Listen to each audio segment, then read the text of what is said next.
Hello, it's Veronica with the Crafty Oasis. Today we are making Merry Bingo in Canva. Bingo cards are one of my absolute favorite things to make in Canva. They are methodical, they're fun, you can tailor them to whatever season or theme, and I just really enjoy making them. I've made them for all kinds of different holidays and for neighbors, and my kids and I just really enjoy playing as well. So we will be making these right here. These are actually from my own designs. Keep in mind, if you are following along or making your own in Canva, any design that has the crown is going to cost extra and can add up to quite a bit if you don't have Canva Pro. But there are plenty of free designs to incorporate. So let's head into Canva and get started. Once we're in Canva, we'll go ahead and open up an 8.5 by 11 document. And from there, I will rename the project to Merry Bingo. That way, when I'm looking at the names of the projects, I can figure out where I left off.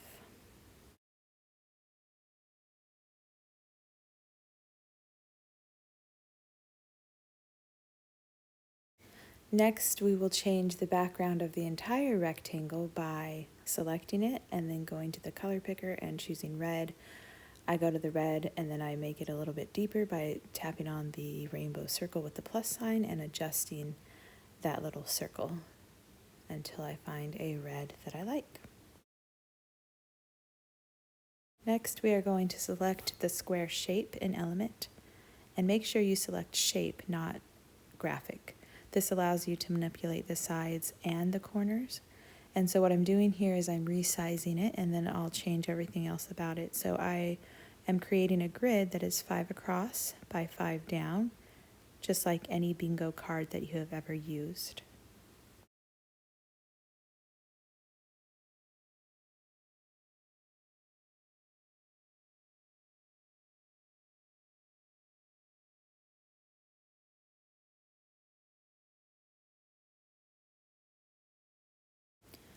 Once I have the size of the box that I like where it'll fit 5 across, now I go up to the 3 darker progressive lines and add a border. Then I make it then I make it a white background and then duplicate that 5 across. I use the 3 dots on the right hand side to select multiple and group them, and then I can duplicate that entire row.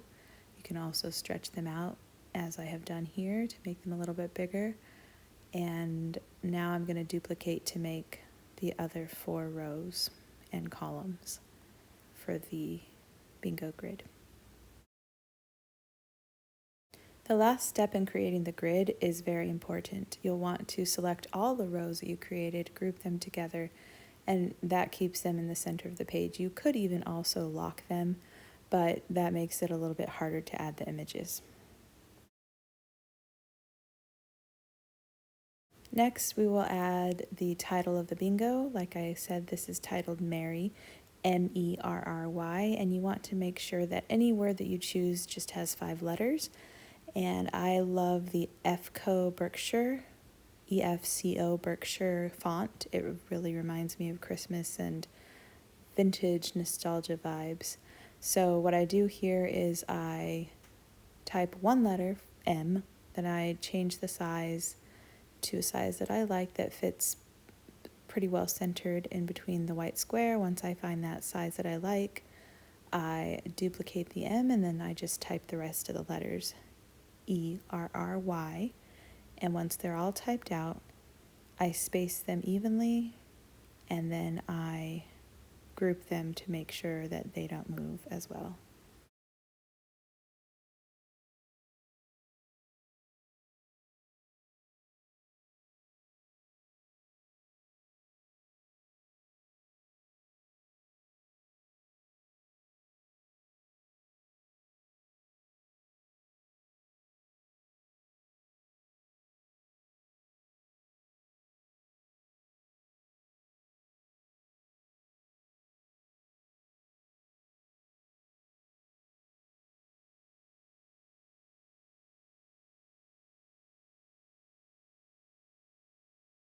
Next, we are going to add our images. So we'll go to upload, and I am choosing from designs, and then I have a folder. So these are all my hand-drawn and handmade designs.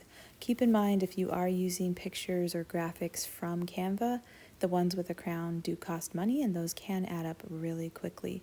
So what I'm doing is I'm adding the image, then I'm removing the background first, and after I have all 5 of my images, which you'll need as well, 5 for your bingo card, plus 1 additional for your free space, or you can just put free if you'd like to type it out. So once I have them all up there, I then size them down so they fit in the square. And my favorite method for creating bingo cards is to do the first row in the pattern that I like, and then in each succeeding row, I move the first one over to the right, and then they all end up being moved over to the right. That's how I do the first card. And then if you're making more cards, you'll want to rearrange the pattern, and then you can just follow those steps as well. So I've got my images here. I'm working on creating all 5 of the rows and columns, so that if you say M poinsettia, the poinsettia should only be in the M column once, and etc. for all the rest of the letters.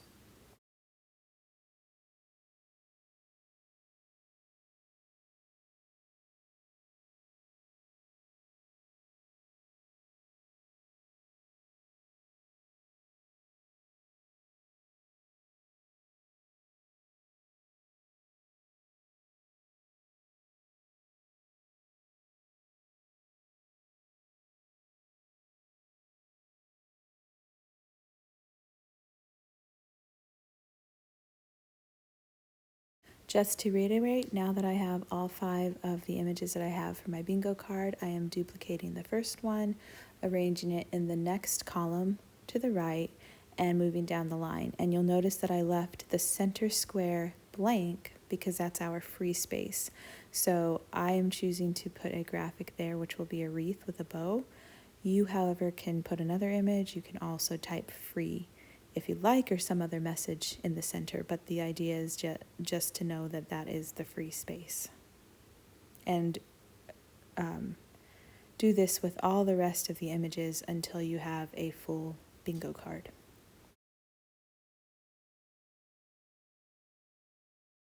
Now you'll want to group everything together so that they are all kind of one unit on the page.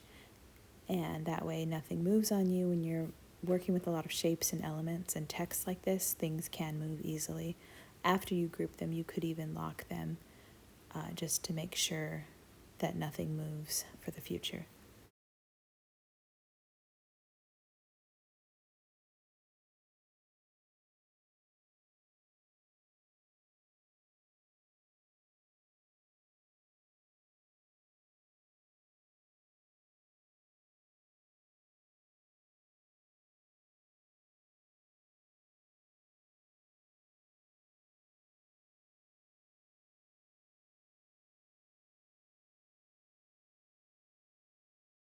Next, we are going to duplicate that entire page instead of starting all over from scratch.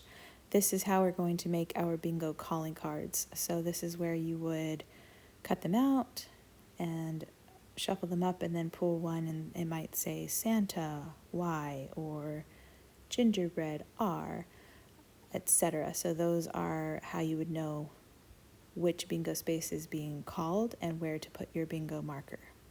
So I'm just typing in Merry Bingo calling cards, and I'm changing the font size but keeping the font the same. The font size needs to change because it's more wording, so we'll have that at the top.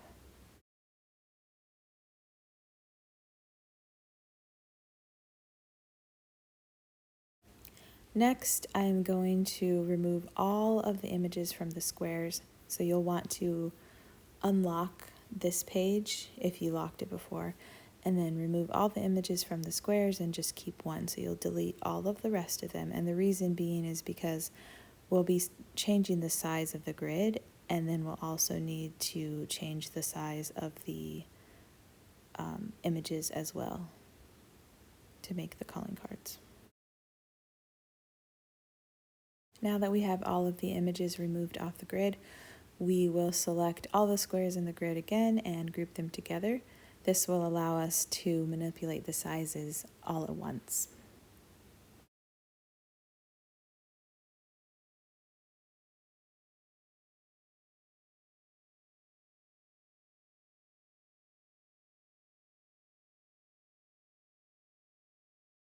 Now the grid has been resized, we will go ahead and grab the images that we removed. We're going to shrink it down just a bit because we need to put words at the top. So I duplicated the title, changed the color to red so that we can see it, changed the font size, and now I'm typing in poinsettia.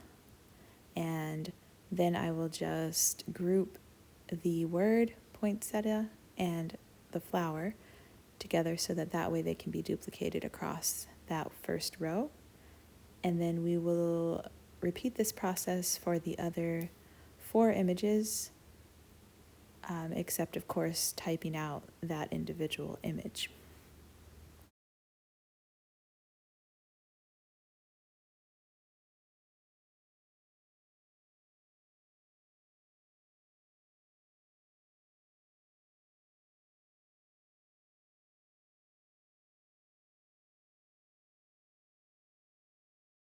And yay, you've completed your first bingo card.